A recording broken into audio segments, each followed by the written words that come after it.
ہم وہی کہیں گے جو ہمارا دین ہم کو بتاتا ہے. عمل کرو تو تمہارا بھلا ہے، نہیں کوئی عمل کرے تو نقصان ہمارا نہیں ہے، اسی کا نقصان. بسم اللہ الرحمن الرحیم. نحمده ونصلي ونسلم على رسوله الكريم. اما بعد فاعوذ باللہ من الشیطان الرجیم. بسم اللہ الرحمن الرحیم. اینما تکونوا یدرککم الموت ولو کنتم فی بروج مشیدہ. صدق اللہ العظیم. وبلغنا رسوله النبی الکریم ونحن على ذلك لمن الشاہدین والشاکرین والحمد للہ رب العالمین. السلام علیکم ورحمۃ اللہ وبرکاتہ.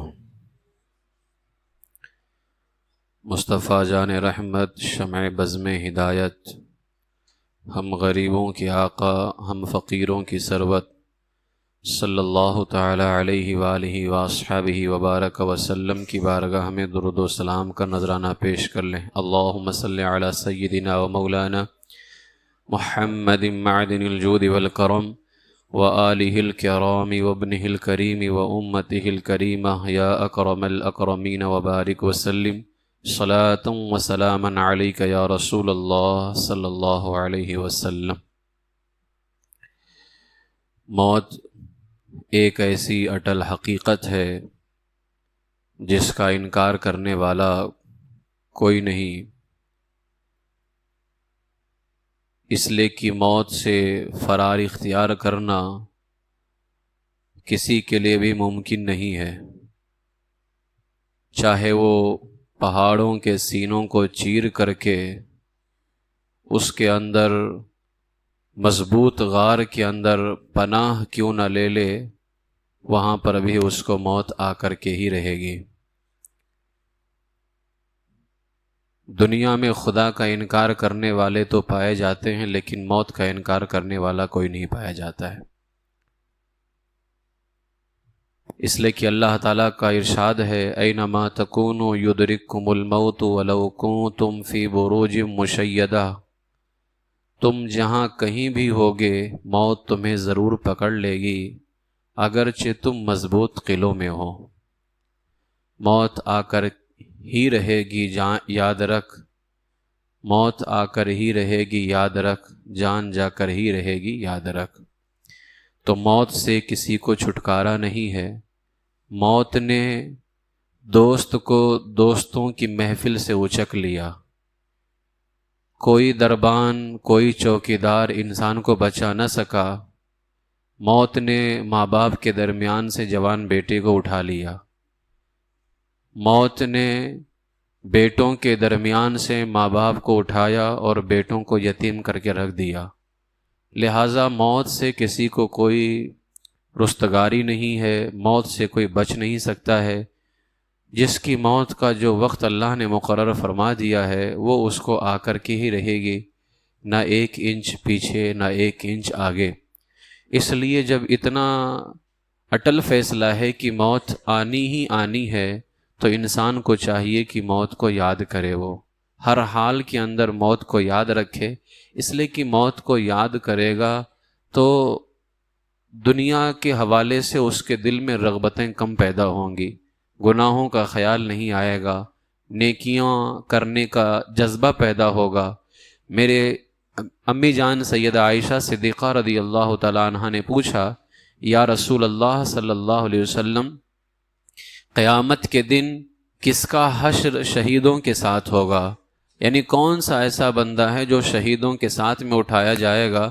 تو میرے آقا صلی اللہ علیہ وسلم نے فرمایا، ہاں، جو بندہ دن اور رات میں 20 مرتبہ موت کو یاد کرے گا وہ شہیدوں کے ساتھ اٹھایا جائے گا.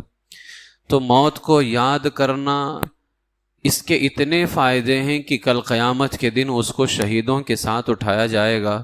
اس حدیث پاک کو لکھنے کے بعد امام غزالی رضی اللہ تعالیٰ عنہ مکاشفۃ القلوب میں فرماتے ہیں، اس فضیلت کا سبب یہ ہے کہ موت کی یاد، جب بندہ موت کو یاد کرے گا تو دنیا دل سے اچاٹ کر دیتی ہے، یعنی اس کے دل سے دنیا ختم ہو جاتی ہے اور آخرت کی تیاری پر موت اس کو ابھارتی ہے، لیکن موت کو اگر کوئی بھول جائے تو پھر موت کو بھول جانا انسان کو دنیاوی خواہشوں میں مشغول کر دیتا ہے۔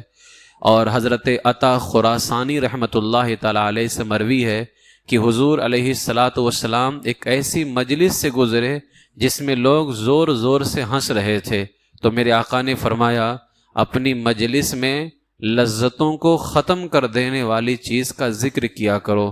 تو ان لوگوں نے پوچھا یا رسول اللہ صلی اللہ علیہ وسلم وہ کون سی چیز ہے جو لذتوں کو ختم کر دیتی ہے؟ تو میرے آقا نے فرمایا وہ موت ہے، موت کو یاد کرو لذتیں ختم ہو جائیں گی۔ اسی طریقے سے حضرت انس ابن مالک رضی اللہ تعالیٰ عنہ سے مروی ہے حضور صلی اللہ علیہ وسلم نے فرمایا موت کو زیادہ سے زیادہ یاد کرو، اس سے گناہ ختم ہو جاتے ہیں اور دنیا سے بے رغبتی بڑھتی ہے، بندہ اپنے رب کی طرف مائل ہوتا ہے۔ اسی طریقے سے ایک فرمان حضرت کعب رضی اللہ تعالیٰ عنہ کا ہے، آپ فرماتے ہیں کہ جس نے موت کو پہچان لیا اس سے دنیا کے تمام دکھ درد ختم ہو جاتے ہیں، اس لیے کہ موت کو پہچان گیا تو اپنے رب کی طرف آ جائے گا، اور جو اپنے رب کی طرف آ جاتا ہے اب دکھ درد اس کے پاس نہیں رہ جاتے ہیں۔ اس لیے موت کو یاد کرنے میں ہی بھلائی ہے، اس لیے کہ موت کو یاد کرنے سے ہی بندہ اپنے رب کی قریب ہوگا اور آخرت کی تیاری کرے گا۔ ام المومنین حضرت صفیہ رضی اللہ تعالیٰ عنہ میرے آقا علیہ السلام کی زوجہ محترمہ، ہم مسلمانوں کی ماں، آپ ارشاد فرماتی ہیں کہ ایک عورت نے حضرت عائشہ رضی اللہ تعالیٰ عنہا سے اپنی سخت دلی کی شکایت کی۔ آج بھی بہت سارے حضرات دل اتنا سخت ہو جاتا ہے، اللہ اس کے رسول کا حکم آیا لیکن کان پہ جوں تک کے نہیں رینگتے ہیں، بالکل اس کو ہلکا سمجھتے ہیں۔ بتائیے اتنا بولنے کے بعد بھی آج لوگ ڈھول تاشے کے اندر کس قدر مصروف ہیں۔ کیا میرے آقا علیہ السلام نے فرمایا میں میوزک کو توڑنے کے لیے آیا ہوں، گانے بجانے کے سامان کو ختم کرنے آیا ہوں؟ جو نبی گانے بجانے میوزک کے سامان کو ختم کرنے آیا تھا، آج اسی میوزک کے اندر تم اپنی زندگی کو تباہ کر رہے۔ تو یہ ہے دل کی سختی، اسی کو کہتے ہیں دل سخت ہو جانا۔ تو امی جان سے کسی نے پوچھا میرا دل سخت ہو گیا ہے، میں کیا کروں؟ تو امی جان نے فرمایا موت کو یاد کیا کرو، تمہارا دل نرم ہو جائے گا۔ اس نے ایسا ہی کیا اور اس کا دل نرم ہو گیا۔ جب اس کا دل نرم ہو گیا تو امی جان عائشہ صدیقہ رضی اللہ عنہا کی خدمت میں وہ عورت حاضر ہوئی، اور آنے کے بعد امی جان کا شکریہ ادا کیا اور کہا میرا دل اتنا سخت ہو گیا تھا کہ لگتا ہی نہیں تھا کہ میرا دل نرم بھی ہوگا، لیکن موت کو یاد کرنے کی وجہ سے دل جو ہے میرا نرم ہو گیا۔ میرے آقا سید عالم صلی اللہ علیہ وسلم کی ایک حدیث پاک ہے، حضور نے فرمایا جسے موت کی یاد خوف زدہ کرتی ہے، موت کو یاد کرنے سے جو ڈرتا ہے قبر اس کے لیے جنت کا باغ بن جائے گی۔ وہ ہمارے لیے میرے آقا علیہ الصلوۃ والسلام نے کتنے راستے تیار کیے ہوئے ہیں، لیکن افسوس کہ ہم ان راستوں پہ نہیں چلتے۔ موت کو یاد کرو، حضور نے فرمایا اگر موت کو ظاہر سی بات ہے جب بندہ موت کو یاد کرتا ہے تو اس کے اندر خوف پیدا ہوتا ہی ہوتا ہے، اور فرمایا اگر ایسا کسی کے ساتھ ہو گیا تو اس کی قبر جو ہے جنت کا باغ بن جائے گی اس کے لیے۔ حضرت حسن بصری رضی اللہ تعالیٰ عنہ یہ فرماتے ہیں کہ نبی پاک علیہ السلام نے صحابہ سے پوچھا اے میرے صحابہ کیا تم سب جنت میں داخل ہونا چاہتے ہو؟ تو صحابہ نے کہا جی ہاں یا رسول اللہ صلی اللہ علیہ وسلم۔ تو میرے آقا نے فرمایا اپنی امیدوں کو کم کر دو، زیادہ امیدیں مت لگاؤ، اس لیے کہ دنیا میں امیدیں لگانے والے آئے، آنکھیں بند ہو گئیں، امیدیں دھری کی دھری رہ گئیں ان کی۔ فرمایا اپنی امیدوں کو کم کرو۔ اس کا یہ مطلب نہیں ہے کہ آپ دنیا میں کچھ سوچیں نہیں، کچھ بنانا نہیں ہے، کچھ کرنا نہیں ہے، اپنی امیدوں کو کم کر دیں بس۔ اس لیے میرے آقا نے فرمایا جو اللہ کے دیے ہوئے تھوڑے سے پہ راضی ہو جائے گا، کل قیامت کی دن اللہ اس کے تھوڑے عمل پہ بھی راضی ہو جائے گا۔ اپنی امیدوں کو کم کر دو۔ حضور نے فرمایا اگر جنت میں داخل ہونا چاہتے ہو اپنی امیدوں کو کم کرو، موت کو آنکھوں کے سامنے رکھو اور اللہ پاک سے حیا کا حق ادا کرو، اللہ سے شرم کرو، حیا کرو۔ یہ میرے آقا علیہ السلام کی تعلیمات ہیں۔ یہ تعلیمات وہ تعلیمات ہیں جن کو بزرگان دین نے اپنایا تو ان کی زندگی میں بہاریں پیدا ہو گئیں۔ آج ان بزرگان دین کو گزرے صدیاں گزر گئیں، لیکن آج ان کی زندگی کتنی روشن ہے۔ کیا وجہ ہے؟ اس لیے کہ انہوں نے فرمان رسول پہ عمل کیا، حضور کے فرمان کو، حضور کی باتوں کو اپنے دل سے لگایا۔ حضرت محمد بن سیرین رضی اللہ تعالیٰ عنہ، حضرت محمد بن سیرین ان کی مزار شریف خواجہ حسن بصری رضی اللہ تعالیٰ عنہ کے مزار شریف کے پاس میں بڑے عظیم محدث تابعی گزرے ہیں، حضرت محمد بن سیرین رحمۃ اللہ تعالیٰ علیہ۔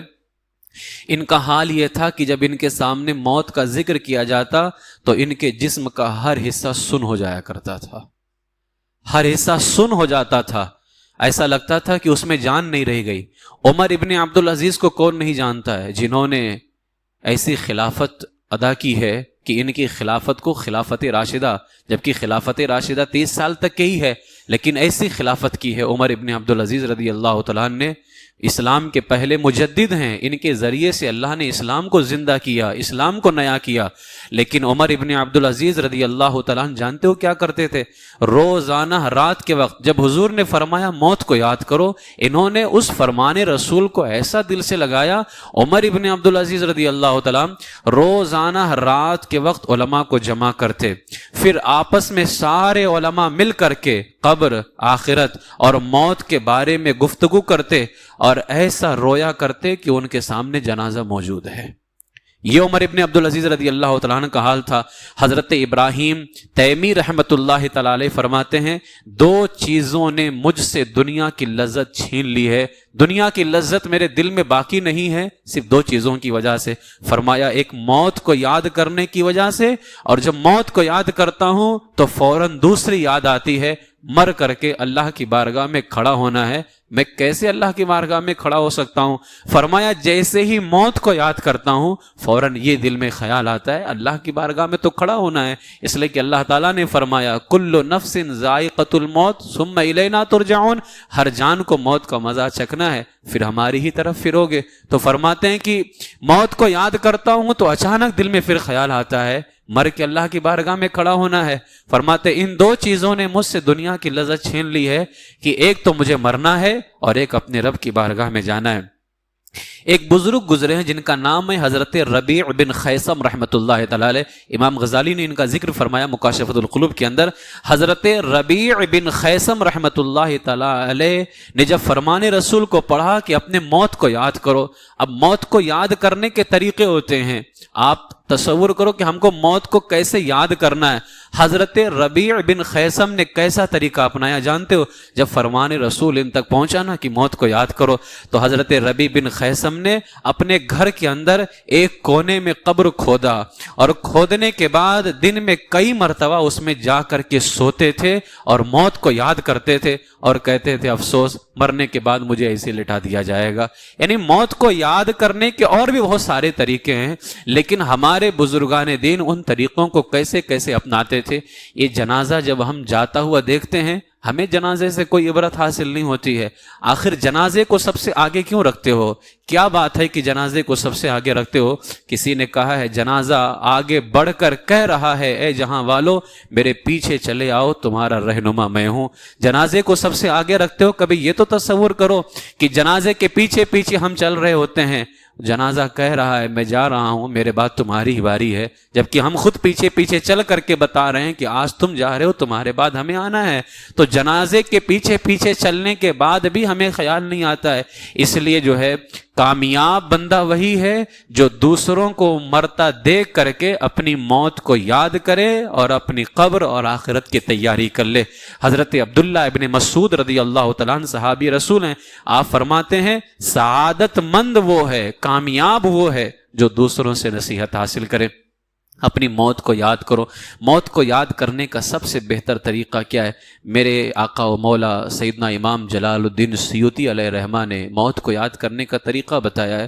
میں اس کی کچھ باتیں آپ کے سامنے صرف پیش کرتا ہوں مختصر انداز میں۔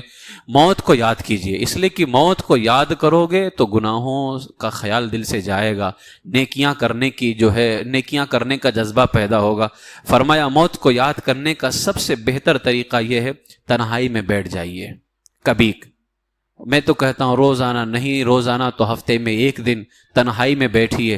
فرمایا تنہائی میں بیٹھیے اور ہر طرح کے دنیاوی خیالات سے پاک کر کے پھر جب اپنے دل کو دنیاوی خیال سے پاک کر لو تو فرمایا اپنے ان دوستوں اور رشتہ داروں کو یاد کرو جو دنیا سے رخصت ہو گئے، اس لیے کہ ان کو یاد کرنے سے موت کی یاد آئے گی اور لگے گا کہ ہاں ان کا چہرہ تو ہمارے سامنے تھا، ان کا اٹھنا بیٹھنا سب کچھ ہماری نگاہوں کے سامنے تھا، آخر وہ تو چلے گئے، پھر ہم کیوں باقی رہیں گے؟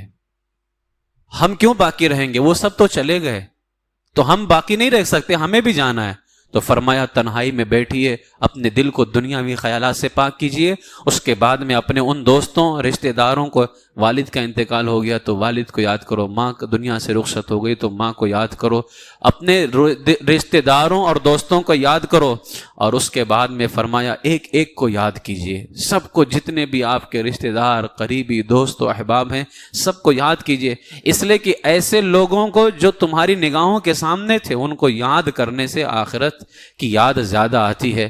آج بھی ہم بے شمار مزارات پہ تشریف لے کر کے جاتے ہیں، لیکن ہماری نگاہوں نے ان بزرگوں کی زندگی کو نہیں دیکھا، لیکن جب سرکار تاج الشریعہ علیہ رحمہ کے مزار شریف پہ جاتے ہیں تو یقیناً جو کیفیت ہوتی ہے وہ بس بالکل بیان سے باہر ہے، اس لیے کہ ان کا وہ پھر چہرہ سامنے آتا ہے، ان کا تشریف لانا، ان کا بولنا، ایک ایک چیز یاد آتی ہے۔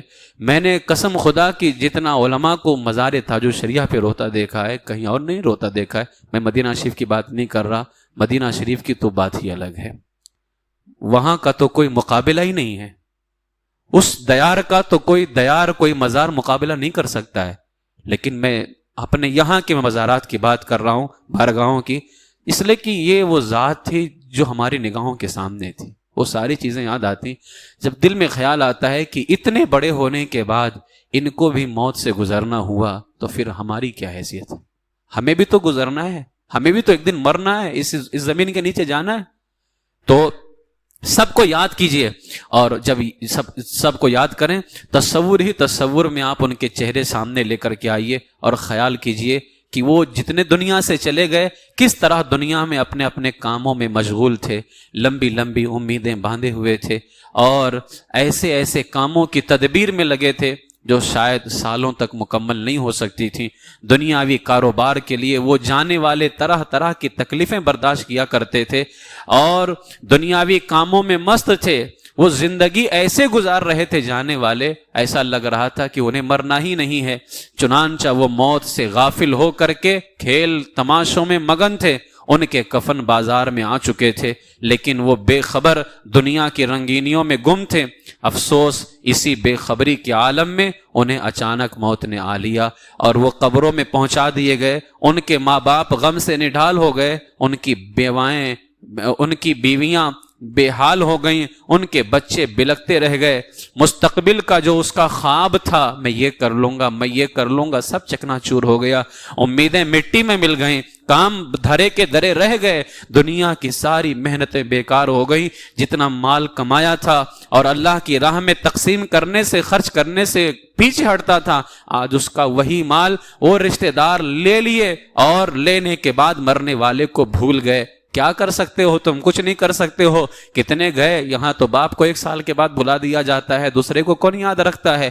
آج اگر اللہ نے مال دیا ہے تو ایک بزرگ کے پاس ایک شخص آیا، کہا ایسا وظیفہ بتا دو اپنا سارا مال مرنے کے بعد پا جاؤں۔ آپ نے فرمایا اللہ کی راہ میں صدقہ کر دو، اللہ تمہیں مرنے کے بعد سب واپس کر دے گا، سب واپس کر دے گا اللہ تعالیٰ، اس لیے کہ اللہ تعالیٰ کسی کا اجر ضائع نہیں فرماتا ہے، اس کو اللہ تعالیٰ اس سے بڑھ کر کے عطا فرماتا ہے۔ اللہ اپنے فضل سے کام لیتا ہے، عدل سے تو اگر لے تو ہم سب پھنس جائیں گے، اس لیے کہ ہمارے پاس کوئی ایسا ہے ہی نہیں کہ انصاف سے کام لیا جائے، یہ تو اللہ اپنے فضل سے کام لے گا۔ تو فرمایا اس کے وہ رشتہ دار مال لے لیتے ہیں، سب بھول جاتے ہیں۔ کہتے ہیں جب اپنے رشتہ داروں کے بارے میں یہ تصور ہو جائے کہ وہ کیسے تھے، کیسے دنیا میں مست تھے، اچانک موت نے آ لیا، کچھ نہیں باقی رہ گیا، اس کے بعد کہتے ہیں ان مرنے والوں کی قبروں کے بارے میں غور کرو اور تصور کرو، وہ مٹی میں مل گئے ہوں گے، بدن ان کے گل سڑ گئے ہوں گے، ان کے خوبصورت چہرے بگڑ گئے ہوں گے، وہ کھل کھلا کر کے ہنستے تھے تو منہ سے پھول جھڑتے تھے، لیکن اب ان کے چمکیلے دانت بھی جھڑ گئے ہوں گے، ان کے منہ میں پیپ پڑ گئی ہوگی۔